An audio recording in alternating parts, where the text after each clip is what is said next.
Hi, welcome to Learn with me, Mrs. Sullivan. It's vocabulary and history lessons from Winter on the Farm, a companion video to the read aloud that I did for you, Winter on the Farm.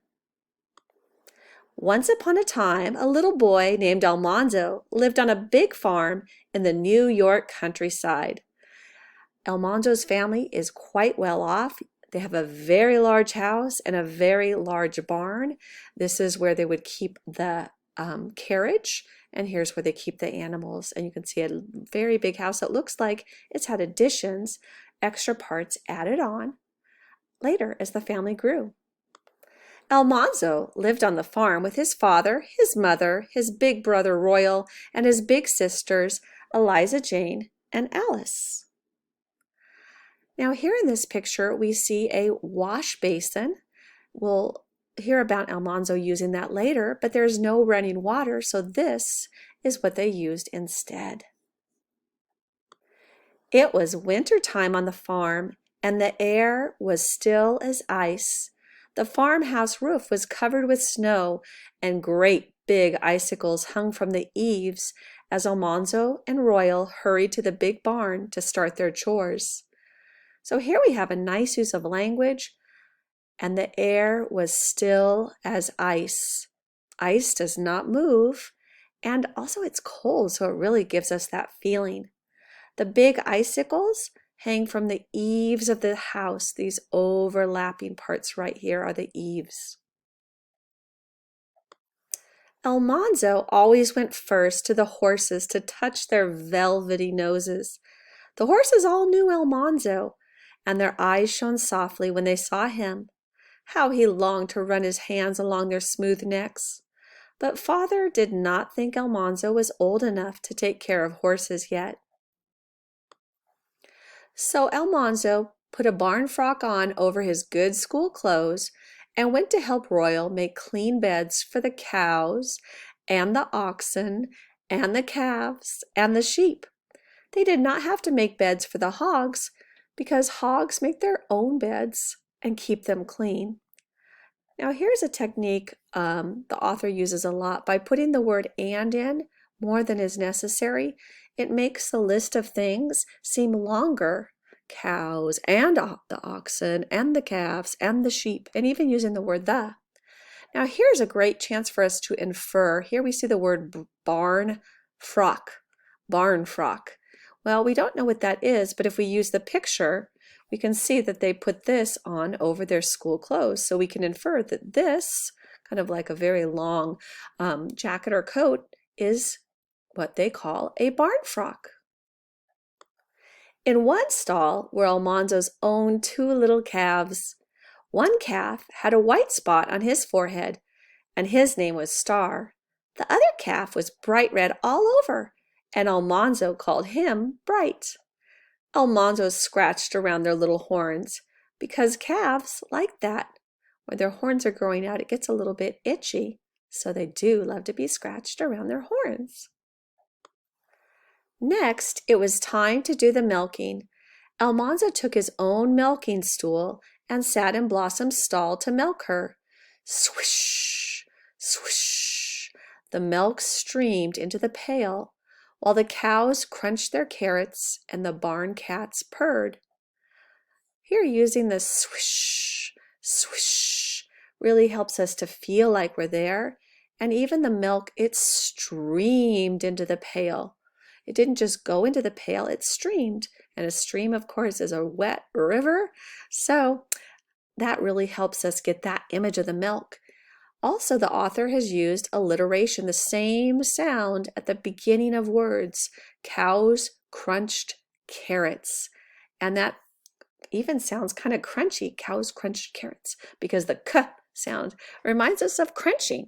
So some fun language on this page.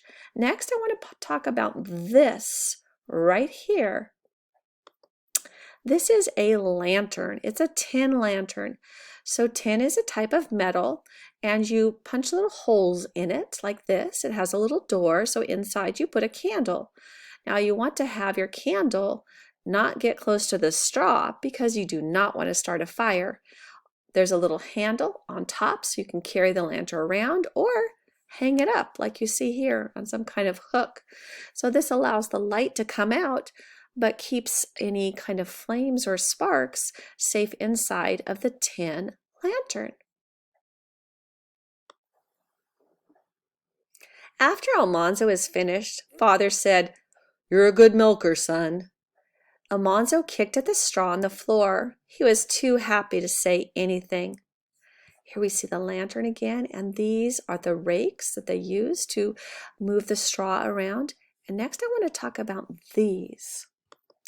These are oxen yoke. So they go around the necks of the oxen or the cows, and then they hook it up to help to pull a wagon. And so they hang them on the barn here. These are hung the opposite direction, but these, you can see if you turn this upside down, look just the same. They're oxen yoke. And you would have put them on oxen or horses if you had the horse ones, and use that to pull a wagon or even a sled. Here you see Father carrying that same lantern back to the house.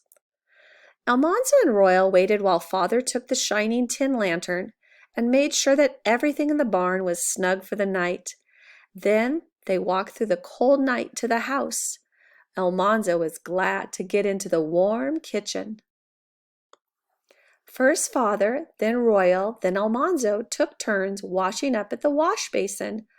When he was done, Almanzo parted his wet hair and combed it smoothly down. So this is the wash basin. The pitcher would be filled with water, and you could pour it into this part like a sink, and you could use your hands to splash the water, of course on your hands to wash them, but also on your face and maybe even your hair so that you could get yourself presentable. That means ready to be seen. The kitchen was full of skirts swirling all around. Eliza Jane and Alice were hurrying to dish up supper, and Mother was straining the fresh milk. The salty brown smell of ham frying was making Almanzo very hungry. Now, if you've ever smelled ham or bacon cooking, you can probably picture the salty brown smell of ham frying. Very delicious smell. Now, Mother is here. She is straining the milk. That means she's going to put a cloth over the top and pour the milk in just to make sure no little pieces of straw or anything accidentally got mixed in with the milk. Next, I want to talk about this wood-burning stove. Here's a big container of wood that they're going to use to put inside this stove to make the heat. So here we see photos of two examples of wood-burning stoves. You would put the wood inside one of the sections, and then this is the oven, and then the top here are where the burners are. Sometimes you could even put wood down underneath each of these burners. This photo also shows us an old iron, just a big heavy metal object that you would put on top here to heat it up to iron your clothes.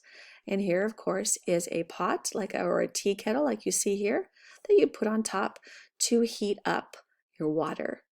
And we can see we cook on the top, and we also cook inside the middle here. So that's what they used for their cooking, was a wood-burning stove. Finally, Mother brought the big platter of ham into the dining room, and supper was ready. Father filled all the plates with food. Almanzo's plate was the very last one to be filled. So this is a platter, which is a very large plate to hold something. Now, in Almanzo's day, the youngest child, they went in birth order, so the oldest person got served first, and they went on down the line. Nowadays, often it's opposite, and the youngest gets theirs first. Interesting difference of tradition. Almanzo ate the sweet baked beans and the salt pork. He ate the boiled potatoes and the gravy and the ham. Then he ate the bread and butter and the mashed turnips and the stewed yellow pumpkin. Last of all, he ate a large piece of pumpkin pie. Almanzo felt very comfortable inside.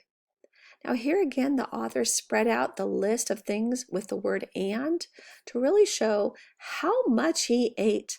And when it says Almanzo felt very comfortable inside, it's just a really fun way to say that Almanzo was full and his tummy was happy.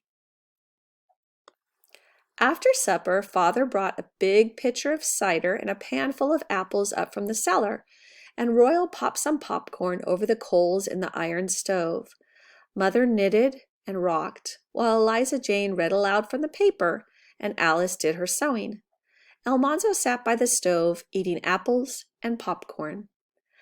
Now, cider is apple cider, or we might call it apple juice. And the cellar is a place down below the house, like a basement, that stays cool, so you can store things in there, kind of like you might a fridge nowadays. Now I want to talk next about this. This is a cast iron stove, and you put it inside. This is actually a fireplace. So you put it inside the fireplace, and you can use it to heat the room, but also, like you see, Royals open the little door here, and he's put this kind of a cage with some popcorn kernels in it inside the fire to pop them. So you can use the cast iron stove to heat the room, and it takes about 1/3 the amount of wood, and also you can cook on it. So, and it also gives light to the room as well, doesn't it? Here, Alice is sewing, and she's doing something called cross stitch. And here on the wall, it would be an example of the cross stitch. It was popular to hang on the walls. Soon it was time for bed, and Almanzo sleepily climbed the stairs. It was good to be a farmer boy. If you enjoyed this video, I hope you check out the companion video, which is a straight read aloud of Winter on the Farm. Thanks for watching some vocabulary and history lessons from Winter on the Farm. Please like, subscribe, and hit that notification bell. Thanks for watching. Learn with me, Mrs. Sullivan.